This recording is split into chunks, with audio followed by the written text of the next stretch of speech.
कृष्ण जन्मभूमि मामले से जुड़ी ये बड़ी खबर है जिसमें इलाहाबाद हाईकोर्ट से मुस्लिम पक्ष को बड़ा झटका लगा है। हाईकोर्ट का हिंदू पक्ष में ये फैसला आया है, हिंदू पक्ष की याचिका सुनवाई योग्य है। हाईकोर्ट ने ये बात कही, मुस्लिम पक्ष की याचिका खारिज कर दी गई है। मुस्लिम पक्ष की आपत्ति को हाई कोर्ट ने खारिज कर दिया और हिंदू पक्ष की याचिका को सुनने के लिए योग्य मानते हुए अब इस पर 12 अगस्त को सुनवाई होगी।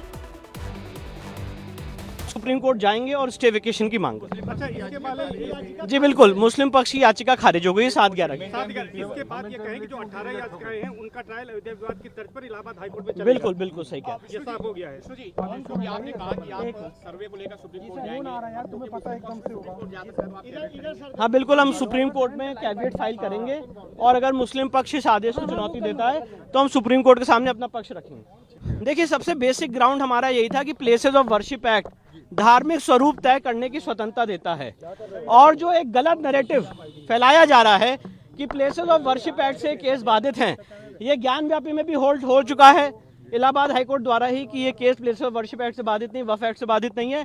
और कृष्ण जन्मभूमि के केस में भी यही बात होल्ड हुई है। उसका मूल कारण ये है कि वक्फ का भी जो नोटिफिकेशन है वो नॉन मुस्लिम्स पे इस केस के फैक्ट्स में अप्लाई नहीं करता। नहीं, ऐसा नहीं है कि कुछ इश्यूज पे सुनवाई, आज कोर्ट ने 7/11 की एप्लीकेशन खारिज की है और अब सुनवाई पे मामला लगाया है 12 अगस्त से। अब इस मामले की सुनवाई 12 अगस्त से, हाँ जी जी, अब सारे में वाद बिंदु बनेगा और न्यायालय अपने हिसाब से सीपीसी की प्रक्रिया को फॉलो करते हुए आगे बढ़े। और वहीं इस बीच अयोध्या से भी बड़ी खबर है जहां पर नाबालिग गैंगरेप से जुड़ा ये मामला, जिसमें पुलिस ने एसपी नेता मोहित खान से पूछताछ शुरू कर दी है। नेता के नौकर को भी पुलिस ने कस्टडी में ले लिया है और इन सबके बीच में आपको बता दें, एसपी नेता पर नाबालिग से गैंगरेप का आरोप लगा था, वीडियो बनाकर जान से मारने की धमकी भी दी गई थी और नाबालिग के गर्भवती होने के बाद ये खुलासा हुआ है। आपको बता दें ये बड़ी खबर है। फिलहाल इससे पहले ही पुलिस ने मोहित खान को गिरफ्तार कर लिया था और पूछताछ फिलहाल जारी है।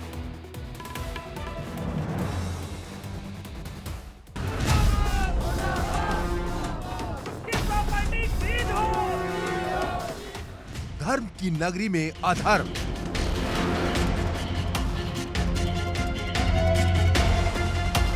समाजवादी नेता ने किया दुष्कर्म, मोहित खान का महापाप। कुछ महीने पहले राम की नगरी अयोध्या का जो स्वरूप दुनिया ने देखा वो अद्भुत था, अलौकिक था, लेकिन कुछ असामाजिक तत्व इस पावन धरती को भी कलंकित करने से बाज नहीं आ रहे और इस पवित्र धरा को कलंकित करने का काम किया है समाजवादी पार्टी के एक नेता ने। वही समाजवादी पार्टी जिसके मुखिया अखिलेश यादव आजकल हर मुद्दे पर मुखर हैं, वो हर मुद्दे पर सरकार को घेरते हैं, लेकिन अब उनकी ही पार्टी के नगर अध्यक्ष मोहित खान ने ऐसा कांड कर दिया जिसने इंसानियत को शर्मसार कर दिया। मोहित खान पर गैंगरेप का आरोप लगा है। मोहित खान ने अपने नौकर के साथ मिलकर एक नाबालिग लड़की का रेप किया और उसका अश्लील वीडियो भी बनाया। हैवानियत और दरिंदगी का खुलासा तब हुआ जब पीड़िता गर्भवती हो गई। हैरत की बात ये कि एक आरोपी का ताल्लुक समाजवादी पार्टी से है। आरोपी मोहित खान मदरसा में समाजवादी पार्टी का नगर अध्यक्ष है, जबकि दूसरा आरोपी मोहित खान का नौकर है। पूरा मामला ये हमारे बिटिया गई मजदूरी से लौटी है तो कहीं मोहित खान और राजू कहीं का पोस्ट ले जाओ, पोस्ट के बहाना हमारे बिटिया का बलात्कार किया है तो हम किनसे छिपाए हैं, क्यों सब बात नहीं बताए। तो जब 2.5 महीना बीत गए, 2 महीना बीत गई तो हम जांच करें तो पर निर्धारण करा। क्या कार्रवाई हुई अभी तक? पुलिस से कुछ आपको आश्वासन मिला या? हाँ, शासन उनका मिला है। यहाँ चौकी नहीं सुनवाई हुई, थाना गए, थाना में सुनवाई भई है। अब पूरा कार्रवाई वो थाना पे हो रहा है। राजू और मोहित थाना पे गए है। हाँ, जेल गए है। किसी तरीके का कोई दबाव कुछ नहीं, मेरे बेटे दवा यही डाले हैं कि अगर तुम मुझे बताएंगे तो मार फेंक देंगे। हमारे बेटे डर के मारे हमसे नहीं बताएंगे। ये हैवानियत एक बार नहीं बल्कि कई बार की गई। वीडियो वायरल करने की धमकी देकर दोनों हैवान बच्ची के शरीर को नोचते रहे, कई बार दुष्कर्म करते रहे। ये घटना अयोध्या के पूरा कलंदर थाना इलाके की है। पीड़ित परिवार न्याय की आस में दर दर की ठोकरें खा रहा है। जैसे ही हिंदू संगठनों को इस दरिंदगी का पता चला, गुस्सा भड़क गया। वीएचपी, बजरंग दल और निषाद पार्टी ने लामबंद होकर पुलिस में मुकदमा दर्ज कराया। यह प्रकरण थाना पूरा कलंदर का है। यहाँ पर पॉक्सो एक्ट के तहत मुकदमा पंजीकृत किया गया है, जिसमें नामजद दोनों अभियुक्तों को हिरासत में लेकर पूछताछ कर विधिक कार्रवाई की जा रही है। पैसे और राजनीति के दम पर आरोपी मोहित खान का इलाके में दबदबा है। मोहित खान की कई प्रॉपर्टी है। मेन रोड पर उसकी बेकरी शॉप है। इसके अलावा कई दुकानें भी हैं। आरोपी मोहित खान अयोध्या से सपा सांसद अवधेश प्रसाद का करीबी बताया जा रहा है। मैंने भी कहा कि I am not aware of the fact unless until, जब तक हमको कोई जानकारी न हो तो I am not able to say, I am not able to utter anything, any words regarding matter. अब हम जानकारी ले लेंगे तब कोई बात आपसे बता पाएंगे। अयोध्या में समाजवादी पार्टी के मदरसा विभाग के नगराध्यक्ष मोहित खान ने एक 12 वर्षीय बालिका के साथ नौकरी का झांसा देकर बारंबार बलात्कार किया और बलात्कार करने के बाद वो स्वयं तो बलात्कार उसने किया ही, उसके नौकर राजू खान ने भी बलात्कार किया। जब लड़की गर्भवती हुई तो उसके परिजनों ने शिकायत की, तब जाकर मोहित खान के खिलाफ कार्रवाई हुई है। क्या अखिलेश यादव ऐसे मदरसों में बलात्कार की तहजीब पढ़ाना चाह रहे हैं? क्या अखिलेश यादव और समाजवादी पार्टी ऐसे बलात्कारियों को संरक्षण देती है? अवधेश प्रसाद जी हो, पीडीए की बात करते हैं, अयोध्या की बात करते हैं, जनमानस की बात करते हैं, चाहे राशिद खान हो, जिनके संरक्षण में आज ये गुंडई हो रही, लगातार हो रही। जब से सांसद यहाँ जीते हैं, लगातार हमारे समाज का शोषण हो रहा है। तो मैं कहना चाहता हूँ योगी महाराज से कि इनको जो अवैध जमीन कब्जा किए हैं, पहले तो सबसे पहले इनके बुलडोजर चलाकर इनको गिराना चाहिए।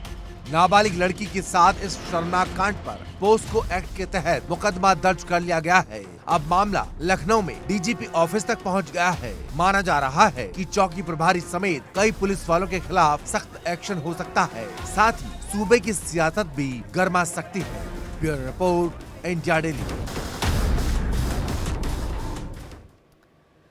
और चलिए अब बात हम बारिश की करेंगे। बारिश ने दिल्ली में प्रशासन के इंतजामों की कलई खोल करके रख दी है। जहां हल्की सी बारिश होने पर सड़कें लबालब हो रही हैं, इसी के साथ मियाद खत्म हो चुकी है। इमारतों पर भी एमसीडी का कोई ध्यान नहीं जा रहा, जिसका खामियाजा आम जनता उठा रही है। सब्जी मंडी इलाके में एक बिल्डिंग गिरने से एक शख्स की मौत भी हो गई।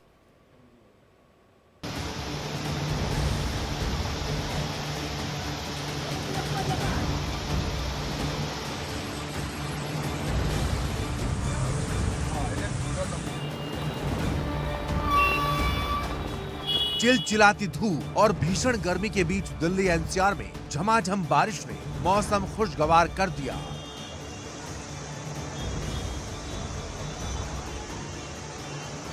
लोगों को एक तरफ गर्मी से राहत तो मिली, लेकिन दूसरी तरफ मुसीबत भी मूसलाधार आ गई। घंटों हुई बारिश से मौसम में नमी आई तो सड़कों पर पानी का सैलाब भी आ गया। सड़कें लबालब हो गई तो गलियों में नदियां बहने लगी। इसी बीच उत्तरी दिल्ली के सब्जी मंडी इलाके में एक इमारत गिर गई, जिसके नीचे कई लोग दब गए और एक शख्स की मौत हो गई। मैंने एकदम सोचा आसमान पड़ गए हैं। आसमान नहीं पड़े थे। लड़का अंदर से आया, बोला मम्मी म्यूजियम की छत गिर गई है। हाँ, अंदर एक भाई साहब थे, अनिल नाम था जिनका, मेरे गुरु भाई है वो। अच्छा, हाँ जी। तो क्या हालात था? हालात बहुत खराब थे।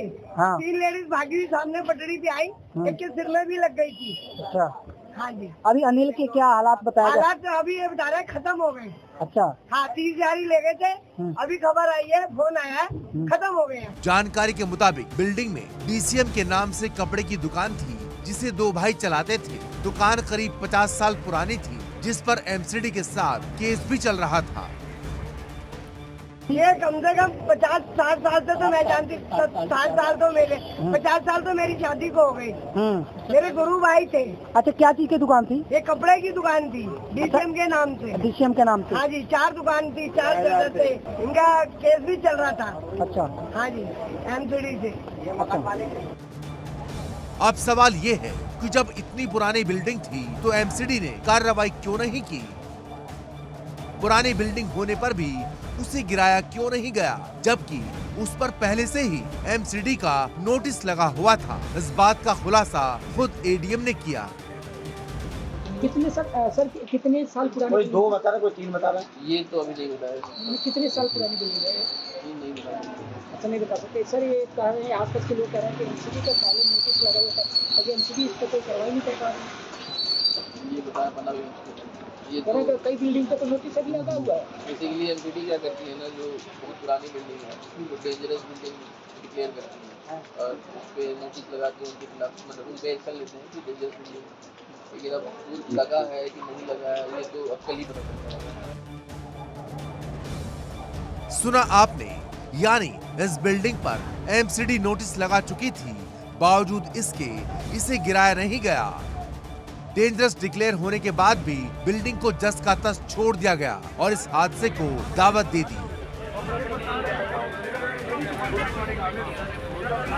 जहां दिल्ली के ओल्ड राजेंद्र नगर में बारिश के दौरान बेसमेंट में 3 छात्रों की मौत हो गई, उसमें भी एमसीडी की लापरवाही सामने आई थी। ऐसे में इस हादसे ने एक बार फिर एमसीडी की लापरवाही की कलई खोल कर रख दी। अब सवाल ये है कि आखिर प्रशासन और एमसीडी की लापरवाही की कीमत दिल्ली वासी कब तक चुकाएंगे? सब कुछ पता होते हुए भी एमसीडी आंखें क्यों मूंद लेती है? क्यों अधिकारी वक्त रहते कड़ा एक्शन नहीं लेते और मानकों का पालन नहीं करते? अगर वक्त रहते कार्रवाई हो जाती तो ना तो 3 छात्रों की मौत होती और ना ही सब्जी मंडी इलाके में एक शख्स अपनी जान गंवाता। Bureau report, India daily. और चलिए अब सीधे रुख कर लेते हैं उत्तर प्रदेश की विधानसभा का, जहां पर मुख्यमंत्री योगी आदित्यनाथ बोल रहे हैं। मोदी जी ने और भारतीय जनता पार्टी की महाराष्ट्र की सरकार ने किया। मोदी जी को आप यहां पे मोदी जी के बारे में गलत सूचनाएं देते रहे और बाबा साहब भीमराव अंबेडकर को हराने वाली कांग्रेस आज जनता को गुमराह करने में सफल हो गई है। वही पंचतंत्र की कथा मुझे याद आ गई। आरक्षण समाप्त कर देंगे। आरक्षण, मैंने तो आपके सामने एक झलक प्रस्तुत की। आपके समय ओबीसी के जितने छात्रों की, समाजवादी पार्टी के समय जितने भी नियुक्तियां हुई हैं, 27% भी उसमें आरक्षण नहीं मिला है। 27% भी, किसी भी नौकरी को आप उठा करके देख लीजिए, मैं दावे के साथ कहता हूं 27% भी ओबीसी के छात्रों को नौकरी नहीं मिली। पिक एंड चूज होता था। क्या ये सच नहीं? आज जिस तहसीलों की आप बात कर रहे हैं, यहां पर भतीजा और चाचा की एंड कंपनी वसूली के निकली थी और लेखपालों की तैनाती उस आधार पर हुई थी। आज तो नहीं है। आज तो हमने 5500 लेखपालों की तैनाती दी है। एक भी जगह कोई उंगली नहीं उठा सकता, कोई नहीं उठा सकता। जब ये नौजवान जाएंगे, एक ट्रांसपेरेंसी आएगी। आप अंदर बोल देना, पढ़िए आप, उसके बाद बोले। हाँ, अब बोलेगा, मैं आपकी बात तो सुनूंगा। लेकिन मैं कहने बोलना चाहता हूं कि आप लोग ये पंचतंत्र की कथा को क्यों दोहराने का काम कर रहे हैं? कभी फिर से पूरी नहीं होने वाली है।